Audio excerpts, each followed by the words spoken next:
Hey everyone, how's it going? I'm out here, if you can't tell, obviously, in the barn trying to get this not supposed to freeze hydrant thawed. Right now I'm looking for my funnel as I'm on here. I can't ever find my daggone funnels. I've got a couple of them, and I lose them everywhere. And I'm sure it's not because I'm unorganized. That can't be it. Did you see that? Yeah. Everything is right where it's supposed to be, piled on top of each other all over the bench. So I may have to move things to find my funnel. Anyway, this weather sucks, especially for a person that does not like to be trapped at home or any place really. Well, the reason I'm on here is because, I just feel like this world is such a mess. And I really think that, like in anything that's a mess, probably starts with communication. So I'm going to try some communication here while I look for my funnel. It's okay. I got to slow down on the funnel thing because I'm distracted to the point where I'm losing my train of thought. Yeah, there's it looks like the latest thing that everybody is upset about is ICE. I guess, according to the media, detained a 5-year-old. Well, the truth has come out about that. If you want to believe it or not, I guess that's up to you.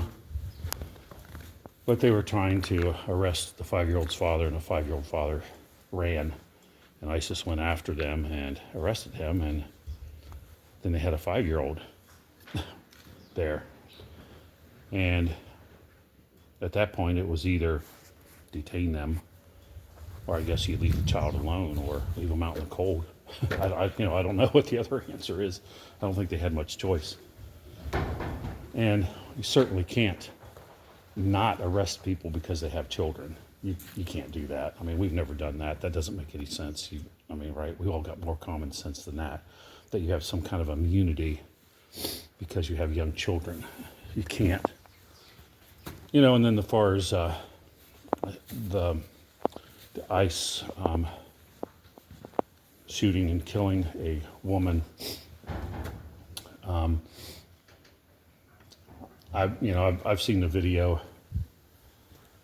half a dozen times, not necessarily by choice, but it seems like it's all over social media.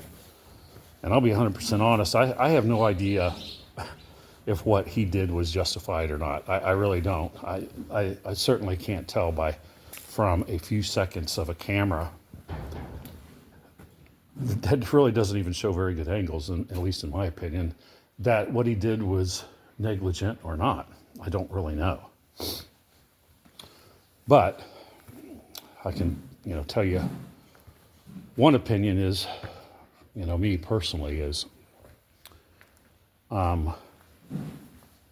a retired firefighter, paramedic, that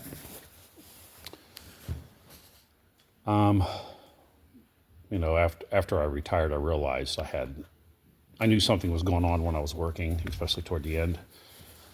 But I have post-traumatic stress disorder, like everybody else in the world does, right? Well, anyway, that's kind of what I've been diagnosed with. And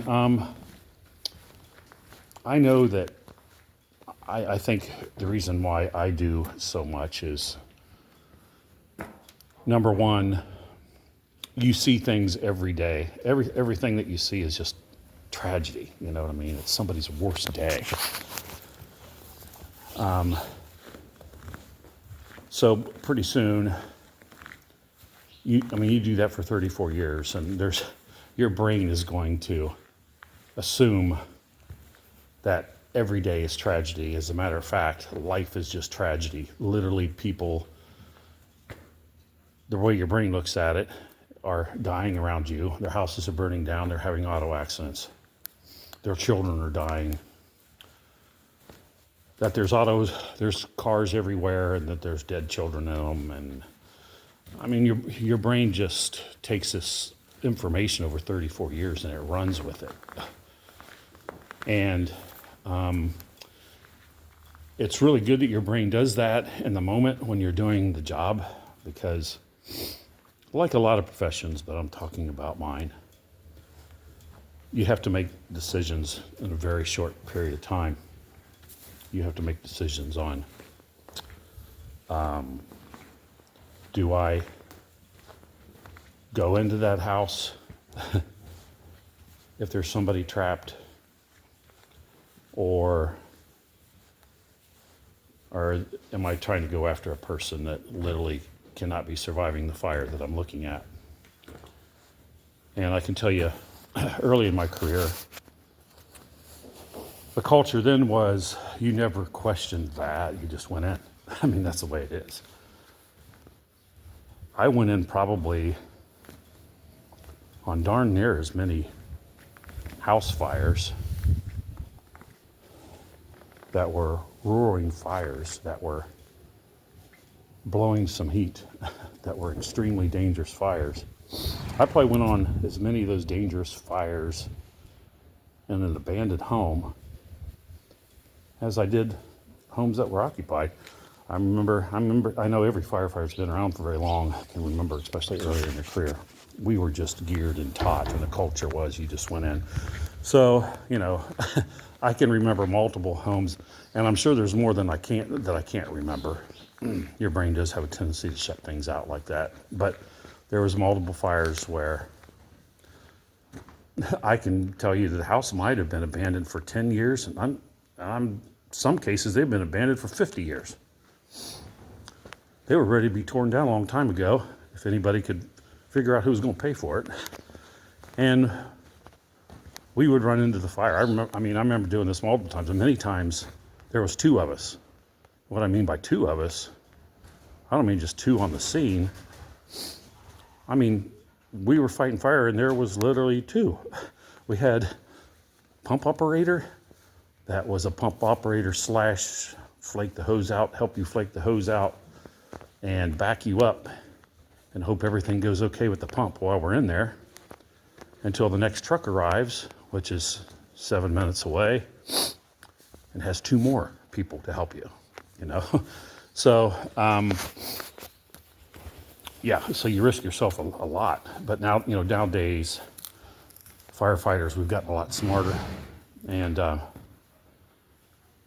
now they do risk assessment. So in other words, you're taught in your practice and through scenarios of, do I go in, do I not go in, and so on. But one of the worst things as a firefighter would be that you go through your head over and over again is that you pull up on a house and there's somebody trapped, and you stopped long enough to make an assessment, and then you decided that with the assessment that maybe you shouldn't go in because of whatever reason. That you feel like there's too much fire and smoke for anybody to survive in there or whatever. And so you make that decision not to go in. Well, I can tell you, regardless in reality if that was the correct decision or not, you will live with the rest of your life that you didn't go in. So you basically tell yourself every day that F the assessment part, I'm going in. Because I don't even want the risk of having to live with myself for the rest of my life for making the wrong decision.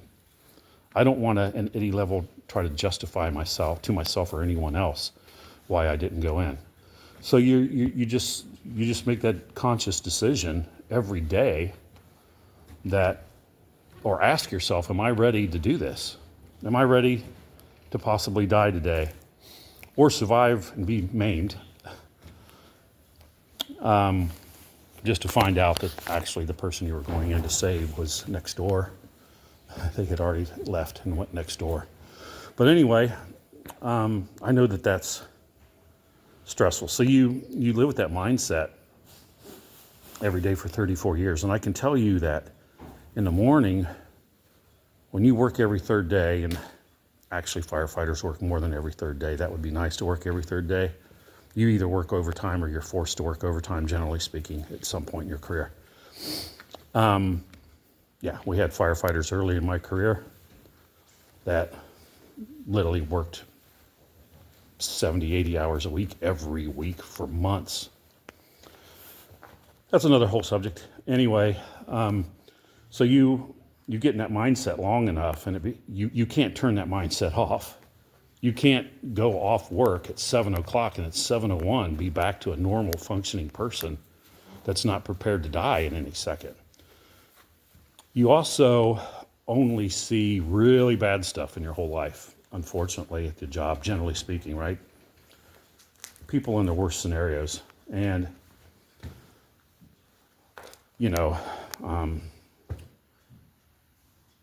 people that have died before you were even able to get there. People that have died in the back of your medic under your care. And you worked as hard as you could and it didn't make a difference. Actually, when those things are going on,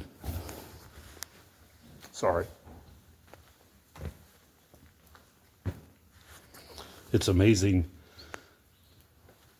how your mind is going through every scenario you've ever learned in any kind of education or knowledge or experience you have. Is just your mind is just racing through those. And am I doing the right thing? Am I missing something? What I did I do it correctly? What I wasn't able to do, am I a loser?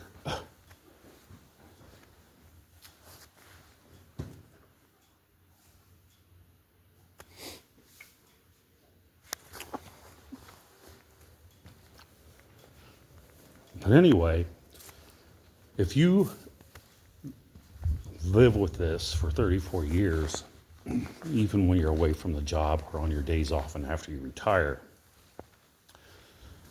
your mind is you're constantly looking for danger or something bad to happen. It becomes ridiculous, right? You go to your grandson's basketball game and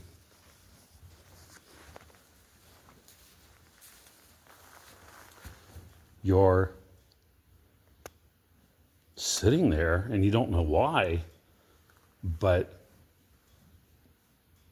I used to be brave enough to run into a fire.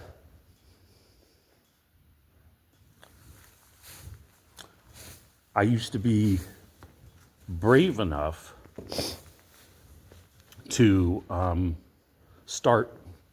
break horses every day. Get on the horses. People would literally call me out to ride horses they didn't want to ride.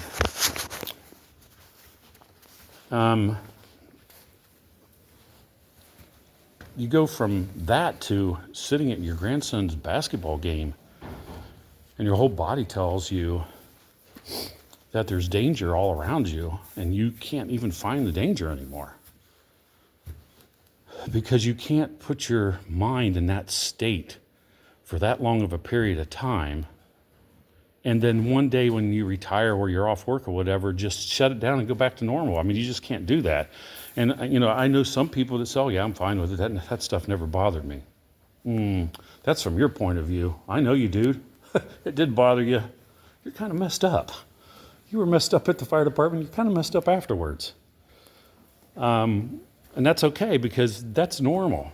If you do these things and it doesn't bother you, that would really be, I think, kind of scary, wouldn't it? That you've lost all your empathy or whatever to where things don't bother you anymore. You can just shut that off. That's not normal. And I really feel like nobody can shut it off. It just manifests in different ways. for people. But anyway, I kind of went down the wrong road here. But the reason why I'm saying all that is because, with police officers and ICE and everything, they have to make these split-second decisions every day also.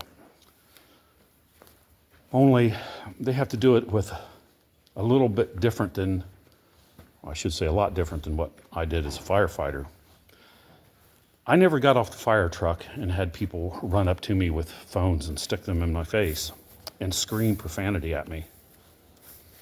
And hoping that my mind that is already racing on the dangerous job that I'm doing, is already focused on that. And to be honest with you, is teetering on the edge of kind of flipping out. I never had anybody run up to me with their phones and stick them in my face and scream at me. I never had anybody block the traffic of my medic or my fire truck. Well, and of course people are going to say, well, yeah, that's because people don't disagree with what you're doing.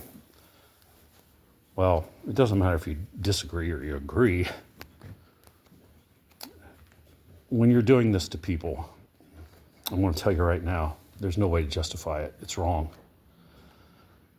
When you stick a camera in somebody's face that's already at that level of intensity, and you're only putting that camera in their face because you're hoping to make them mad enough that they make a mistake so that you can destroy them on public media, and not only them, but everything that they stand for. That's wrong. If you don't agree with what ICE is doing and what this country's doing with ICE, I totally get it. Everybody has their opinion on that. Okay? I mean, I won't even go there to tell you what my opinion is, because I don't even know why you would care what my opinion is. But this country does have a process that anything that the majority of this country does not like or wants changed, there's a process to get that changed. And so protesting is one way to get people's attention and get government's attention to look at change, consider change. But doing things to people, hoping that they will make a mistake so that you can exploit them for your own advantage or your own agenda, is just wrong. That's not the way the country is made. Not supposed to be made that way. Seriously, go out there with your signs if you don't like ICE. Go to the government places where the government actually sees you and protest. Get signatures like we do everything else. Get you a couple 100,000 or 1,000,000 signatures. I mean, in all honesty, if you're, regardless of what subject we're talking about, if your agenda is the correct one, however you want to look at correct, I'm not talking about the ICE situation or if you want the local park put in downtown. If your opinion on this is the majority of the people agree with you because it's a good opinion, then you shouldn't have any trouble getting the votes or the signatures or whatever, but going through the correct process. But the correct process is not doing what these guys had to do. I can't imagine every day. I can't imagine putting my life on the line every day, but I can't imagine being ICE and or police officers and putting my life on the line every single day, and people following me, pressuring me, trying to get me to break, trying to get me to do something dumb for their agenda, trying to destroy my life or credibility of whoever I'm working for, my family, and everything. So, and the other thing you have to keep in mind, when you're doing these things with your phone and all that, everybody may not agree with you, or they may disagree with you or whatever, but I can tell you what, this country is not made up of a bunch of ignorant people. These people we can make decisions on our own. Now, you may feel like when you're doing that you're gaining ground, that there's people jumping on board now. I can promise you is absolutely the opposite is happening. There are people that are turning around and running from what people do like that and what they represent. If you're a Republican or a Democrat and you simply constantly are causing chaos and acting like a fool, your party will see it. Eventually, they'll get sick of seeing it.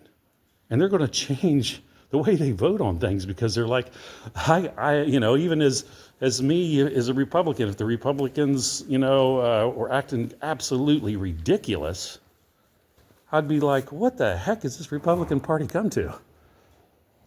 I don't think I can side with these idiots anymore. That's the way it would be.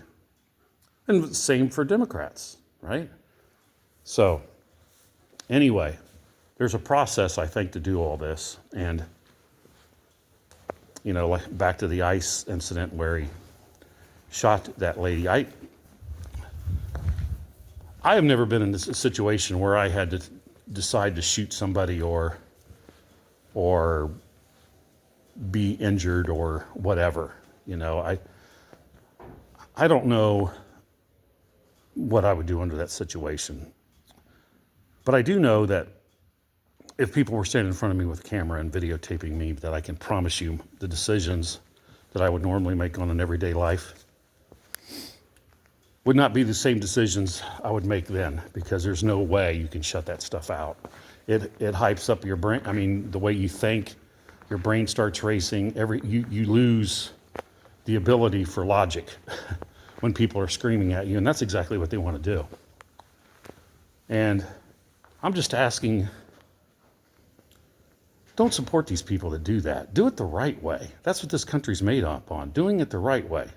I mean, now if you say, yeah, but the right way is that they aren't investigating all this, then go peaceful protest if that is the case. I don't know if it's the case or not. I mean, I saw the vice president say that it is 100% being investigated, but it's going to be done by the federal government. He's a federal employee. They aren't going to let Judge so-and-so out of the same state judge him on that. They aren't going to do that. That's just not. I can tell you, we would all know how it went. In Minnesota, if you did anything wrong in Minnesota, they got it on video as an ICE agent. Just throw those keys away. You'll never get out. So I'm just saying, do things the right way. Man, this country wasn't built on this stuff.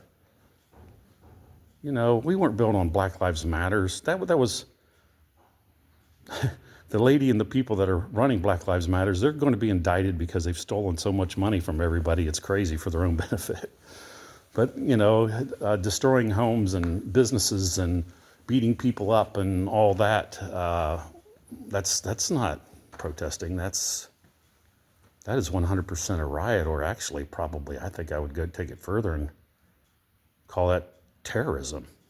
I know that if a bunch of people in this country, if they came from another country and did exactly the same thing that Black Lives Matters were doing, National Guard would have come out and there would have been no doubt that would have been called an invasion. They'd have all been shot, all of them. So that's just not the way we do things. We just got to quit doing things like that. And if you don't agree with somebody in their opinion or who they voted for, so you break friendships up, you don't speak to family members anymore, that literally is 100% a mental illness that needs to be resolved. That's a mental illness. That's you are brainwashed to the point to where you are ready to disregard friends and family over a political view that you have no control over. You can sit around all day long and try to logically figure that out or justify it. At the end of the day, it's going to be called mental illness due to something. I don't know what. I mean, I'm one that can really, if you know me, I can really get hot over politics too. And I have said so many things so many times that I go back to Facebook and delete stuff or apologize to people because it's like, gosh, I'm doing the same thing. I'm letting this get to me, I'm letting this get to me. I see people post things that I think are destructive, and it's like, I feel like I have to go correct them or something. That's not my job, you know? I mean, it just isn't. Anyway, that was a long rant. And by the way, I never found my funnel yet. I've got to get fuel into this heater so that I can thaw that water. So these horsies can drink because they're running out of water. So anyway, that's where I am. I hope I didn't offend anybody or anything. I'll have a great day. And by Licking County's in like a level 3 or something where you're not supposed to be out on the roads. That's an emergency. I can tell you what, I got an emergency. I got to get the heck out of this house. That's my emergency. If I don't get out of this house and go do something, I don't care what it is, then yeah, there's going to be a lot of emergencies. They're going to find Greg running around in circles in the house or in the barn, screaming, making weird animal sounds or something. I don't know. All right. Well, everybody have a good day. Stay warm. Hey, if you need anything at home because it's cold or whatever, call a neighbor or something. I'm busy.